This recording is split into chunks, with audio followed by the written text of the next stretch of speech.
Bon, au début de la messe, je ne vous ai pas souhaité bonne fête de Saint-Valentin, n'est-ce pas?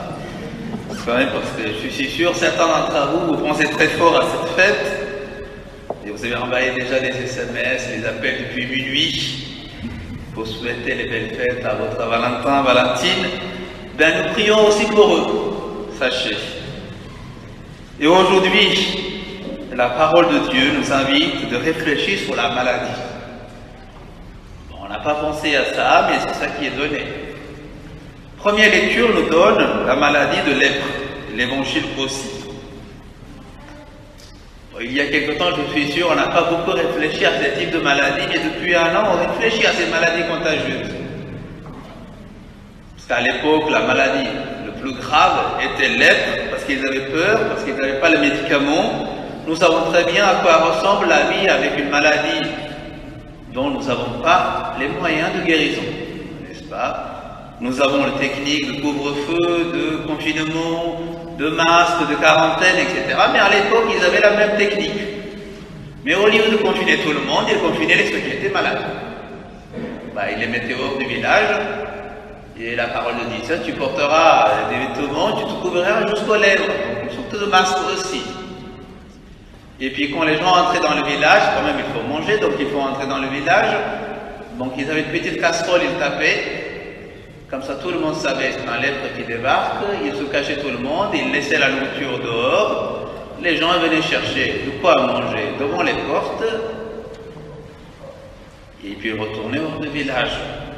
Bon, ça nous semble bizarre, bien sûr c'est bizarre, c'est pas juste, surtout pour les personnes malades. Bon, à l'époque, ils n'avaient pas d'autre moyen de protéger la population. Alors, pourquoi on demande que ce soit le prêtre qui vérifie à l'époque? Bon, à l'époque, le prêtre était le plus éduqué. Ce n'est pas le cas aujourd'hui. En tout cas, ce n'est pas le cas avec moi, assurez-vous. Donc, à l'époque, le prêtre, il disait, c'est le monsieur le plus éduqué du coin, il disait, voilà, ça peut être lèpre ou, non, c'est pas tout à fait de lèpre, c'est une autre tâche. Donc, c'est lui qui déterminait si une personne devait être hors de communauté ou pas. Et en plus, cette maladie, le peuple croyait, ce n'est pas seulement une question de contagion, c'est aussi une pureté.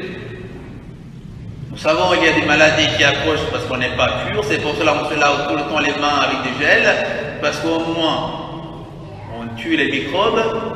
Mais à l'époque, ils pensaient que la pureté, ce n'est pas seulement physique, corporelle, matérielle, mais aussi ça touchait l'âme. Parce que l'être humain est corps et âme, esprit et matière. Donc, nous faisons une personne, âme et corps. Donc, ce n'est pas seulement le corps qui est malade, c'est aussi l'esprit qui est malade. Donc, il y a une unité entre les deux. Donc, c'est pour cela, c'est une question de pureté. Donc, tu veux te guérir, mais purifie-toi l'esprit d'abord. À vous qui vous êtes prêts pour recevoir le sacrement des malades, c'est aussi la démarche. Ce n'est pas d'abord demander la guérison physique, mais c'est aussi une démarche, mais Seigneur, je veux me rapprocher de toi par ce sacrement. Je viens près de toi pour que d'abord tu me touches mon esprit. Et en touchant mon esprit, tu peux aussi purifier mon corps si tu veux bien. Comme dit le lépreux de l'Évangile, si tu veux, tu peux me purifier. C'est bien votre démarche en venant recevoir la guérison. Donc cet homme, cet lépreux, il est bien près de Jésus. À l'époque, un lépreux ne pouvait pas s'approcher d'un autre parce qu'il avait peur de contagion. Il faut des distanciations sociales, mais pas juste 1 mètre, 2 mètres, mais plus longues. Mais Jésus se laisse approcher. Donc cet homme vient jusqu'à Jésus. Il dit, si tu veux, tu peux me purifier. Cet homme n'ose pas demander, Seigneur, guéris-moi. Cet homme est tellement pauvre, tellement humble qu'il se dit, si tu veux. Par le si tu veux, il dit pas si tu peux me purifier. Il dit, si tu veux, tu peux me purifier. Je sais que tu as la capacité de faire. Il ne doute pas sur la puissance de Jésus. Il doute quelque part où il n'ose pas demander à Jésus, guéris-moi. Et Jésus est touché par l'humilité de cette personne. Et Jésus dit, oui, je veux, sois purifié. Il le touche.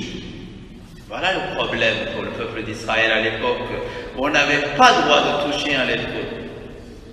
On n'avait pas le droit de vivre avec un lépreux. Mais Jésus le touche. Il y a tellement de guérisons, Jésus guérit de loin. Il y a tellement de guérisons, Jésus dit juste par la parole. Mais ici, il a voulu toucher cet homme. Il le touche, il le guérit. Ce que nous appelons un sacrement. Dans un sacrement, il y a toujours une parole et un geste. Dans le baptême, on dit « je te baptise », la parole, et on verse de l'eau sur la tête, le geste. Dans le sacrement de première communion ou la communion que nous recevons, il y a la parole « ceci est mon corps » et puis il y a le geste de « prenez et mangez ». Dans le sacrement que vous allez recevoir maintenant, le sacrement des malades, il y a la parole, soit marquée, il y a le geste, on vous marque de l'huile bénie par l'évêque. Donc Jésus dit, je veux, et il me touche. Il y a la parole et le geste de Jésus. Donc Jésus veut venir aussi toucher votre cœur. La parole touche le cœur, le doigt de Jésus touche votre corps. Donc il y a les deux gestes. Jésus vous touche votre cœur, il vous guérit votre cœur, il vous purifie votre cœur, mais il vous aussi guérir et purifier votre corps. Donc le sacrement que vous allez recevoir, d'abord c'est Jésus qui veut venir vivre cette maladie avec vous. Il est Emmanuel, il est Dieu avec nous. Il est l'homme des douleurs qui marche avec nous. Parce que Jésus a touché ce lépreux, il l'a purifié, donc ce lépreux est rentré chez lui. Parce qu'enfin il est pur, il peut rentrer, il est guéri. Mais l'homme à la fin qui reste en dehors de ville, c'est Jésus lui-même. Une fois parti, cet homme se mit à proclamer et à répandre la nouvelle, de sorte que Jésus ne pouvait plus entrer ouvertement dans une ville. Au début, c'est le lépreux qui ne pouvait pas entrer ouvertement dans une ville, et à la fin, c'est Jésus qui ne peut pas entrer ouvertement dans une ville. Parce qu'il a touché, Jésus est devenu impur pour le peuple. Il n'a pas le droit d'entrer. Notre Dieu n'est pas un Dieu qui reste extérieur à nous. Notre Dieu, vous portez notre maladie. Il vous portait sur lui-même ce que chacun de nous vivons. Alors, confions notre vie à lui.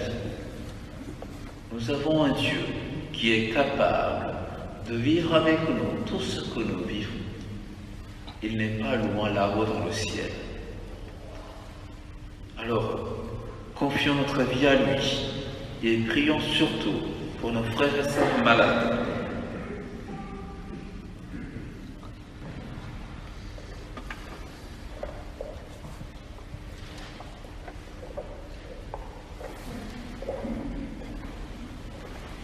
Pouvons nous lever pour proclamer notre foi. Je crois en Dieu, le Père, Creador del cielo y la tierra, y a Jesucristo, su Hijo, único nuestro Señor, quien es con su del Santo Espíritu, el heredero de